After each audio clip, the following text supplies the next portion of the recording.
किस मुल्क में साइकिल पर दफ्तर जाने पर ज्यादा तनख्वाह दी जाती है?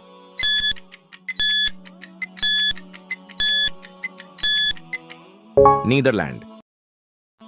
वो कौन सा फल है जिसे खाने से खून तेजी से बढ़ता है?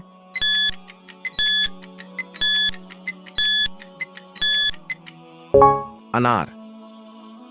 दुनिया में सबसे ज्यादा किस मुल्क के खाने मशहूर हैं?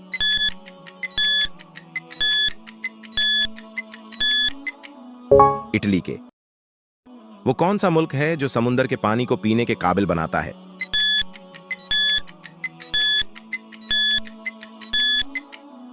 इसका जवाब है सऊदी अरब।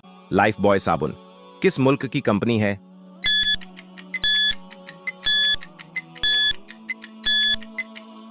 इंग्लैंड। गूगल पर 1 मिनट में कितने सवालात पूछे जाते हैं?